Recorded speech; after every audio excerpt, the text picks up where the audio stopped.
Hello everyone, in this video I'm going to be talking about surface tension, viscosity, and vapor pressure. This is going to be a fairly quick video and I don't have any practice problems on this. This is kind of more like I guess speaking the language and just understanding different concepts when we talk about liquids and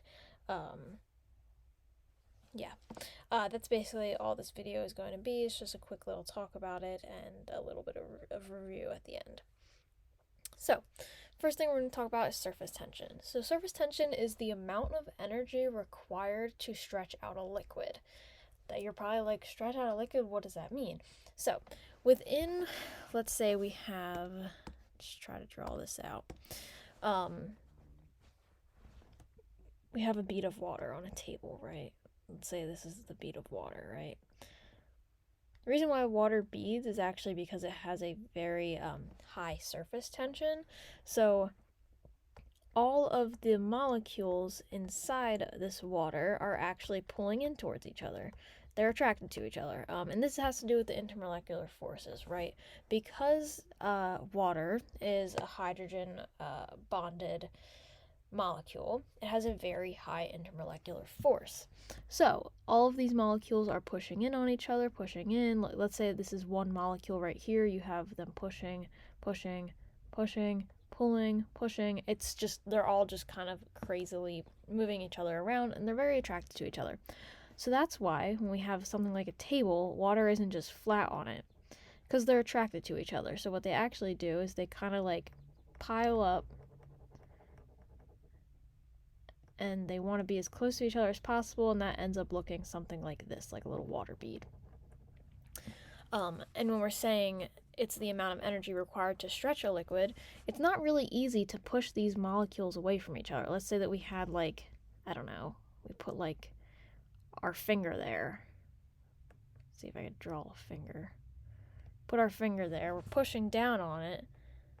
It's going to try to honestly like resist that a little bit, right?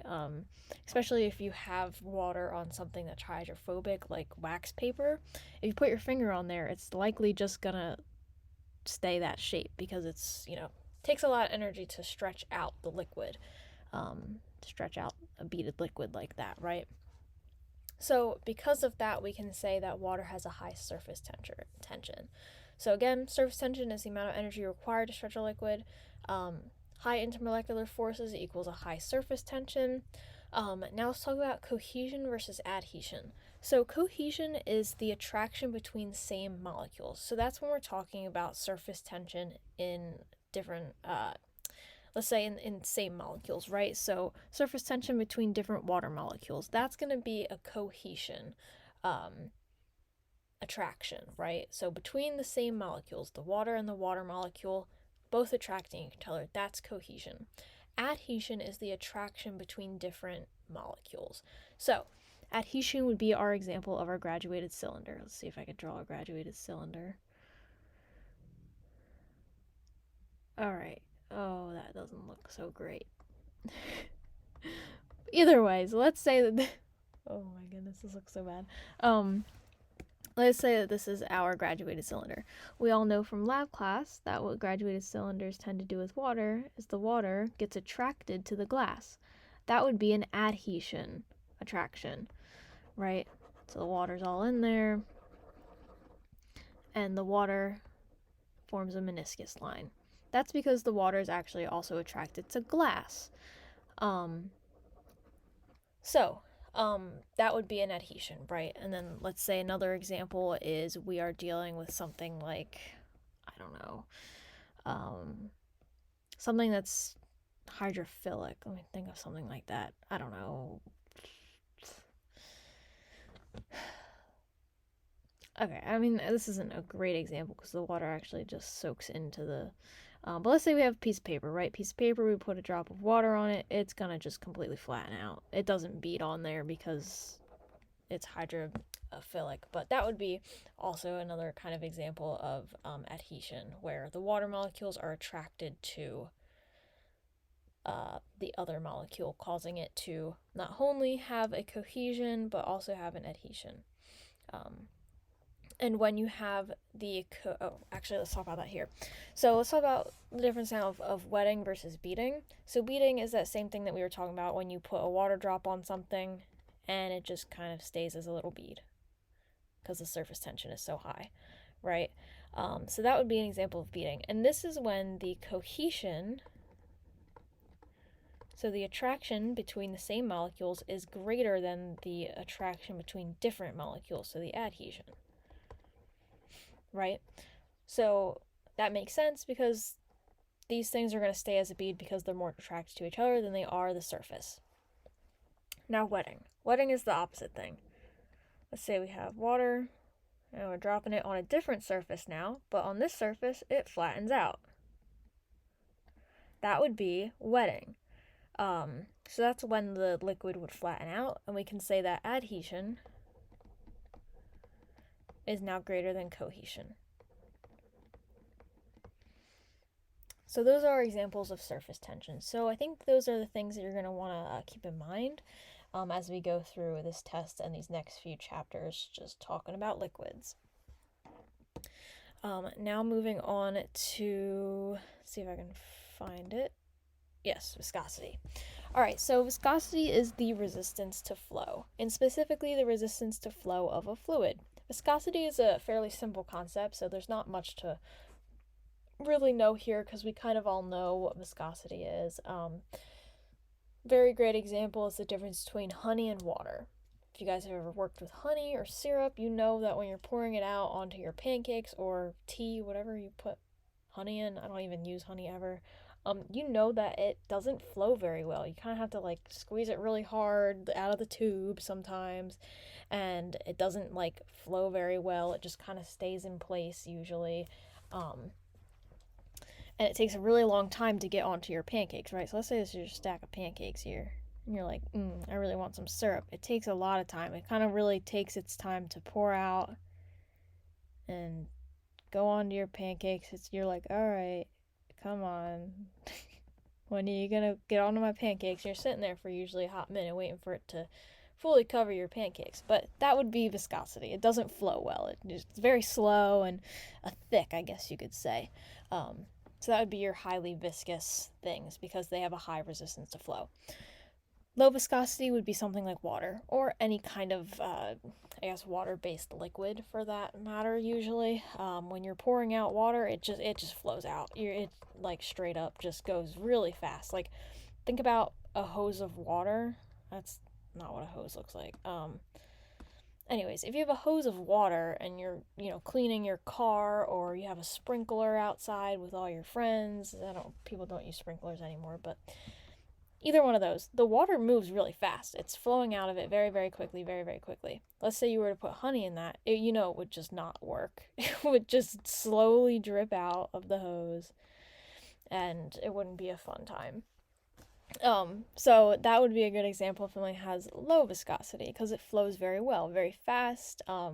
It's not thick, it just comes right out. And with this, viscosity has an inverse relationship to temperature. So as the viscosity goes up, the temperature goes down. A better way to say that is if you increase the heat of something, the viscosity is going to go down, right? So if you have honey, and you heat it up, it's gonna flow a lot quicker. If you have syrup, what a lot of restaurants, or even I know a lot of people who do this, they will put their maple syrup in like a container and heat it up and then put it on their pancakes. It flows out so much faster. It goes way quicker because you're decreasing the viscosity when you bring the temperature up. So another way to say this is as temperature goes up, viscosity goes down. And I know for me, like, this sounds weird, but I like my syrup to be very viscous for some reason. I just find it to be a little bit better because it doesn't soak into the pancakes as well, I guess. So I actually put my syrup in the refrigerator before I eat pancakes because I like it to have a higher viscosity. So in that scenario, I'm bringing the temperature down, so that means I'm putting the viscosity up. That's just me. That's just my personal thing. But that's all you kind of really need to know about viscosity there. So the next thing to talk about is Vapor pressure. Vapor pressure kind of sounds like a very confusing topic, but if you just kind of think about it in simple terms, it's a little bit easier to understand. So basically, all vapor pressure is, one second, is the amount of vapor present at a certain temperature. So this is temperature dependent, and it also depends on the intermolecular forces. Everything that we're talking about here all depends on the intermolecular forces, but it's temperature dependent and it depends on the intermolecular forces. So the reason why this is temperature dependent is because as the temperature goes up, the vapor pressure goes up. So let's say I always like to imagine these things being attached to balloons, because that's a good way to measure the amount of gas in something, right? So let's say we have a balloon that's attached to a beaker, and if we have the beaker and there's flames going up from a Bunsen burner, this is going to increase in heat. You're going to have vapor coming up, and the balloon is going to get bigger and bigger and bigger and bigger. So you're increasing the vapor pressure because there is a higher amount of vapor present. And then same thing, if we were to cool this down, all of this vapor would end up going back into the cup, kind of like raining, almost precipitation, and it would get smaller and smaller and smaller of a balloon. So the vapor pressure the vapor pressure would be going down. So as temperature increases, vapor pressure also increases. This also depends on the intermolecular forces, and we can think of this again as water versus, let's say, what's another one that we could do? I guess we could say isopropyl alcohol, which has a little bit lower intermolecular forces. It readily evaporates a little bit quicker, aka it's more volatile. So when you have, let's say, this is our beaker,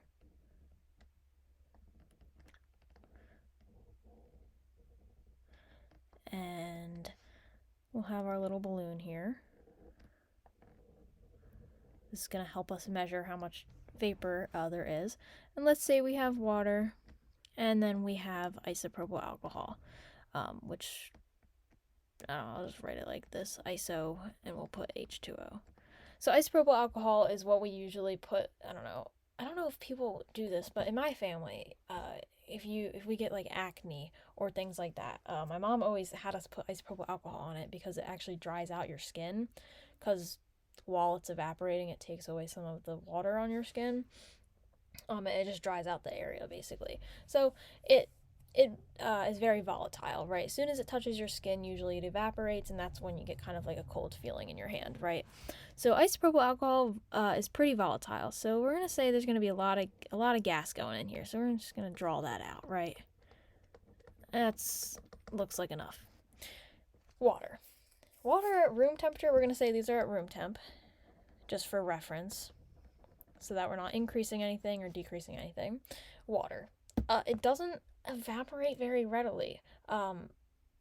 We learn about how water evaporates if you leave it out for, like an hour outside, it's gonna all evaporate. So let's say just a little bit evaporates at room temperature, right? We're not getting very much. Very, very little compared to isopropyl alcohol, which has a lot. So we can see from this that isopropyl alcohol would have a higher vapor pressure. So vapor pressure is a lot higher in this, and the vapor pressure is a lot lower in our water. So that makes sense with the intermolecular forces. H2O has a higher intermolecular force, and therefore a lower vapor pressure. And then isopropyl alcohol has that for intermolecular force, has a lower intermolecular force, and therefore the vapor pressure is higher because it's more volatile. Okay, so that's all that I had for vapor pressure. I just wanted to do a little bit review at the end because there's a lot here, and it's nice to have a little bit of an explanation at the end, just overviewing what we did. So what surface tension is, it's the energy required to stretch a liquid out. The higher surface temperature, or highest surface tension that there is, the more likely it is to, be hard to stretch out, and it's going to usually bead. There's a cohesive and adhesive attraction. Cohesive is the attraction to the same molecule, so like beading, and adhesive is the attraction to another molecule, which would be like wetting. Next thing is viscosity. That's the resistance to flow. A high viscosity means that it doesn't flow well. Good example of that is honey. A low viscosity is the opposite, where it does flow well, and a good example of that is water.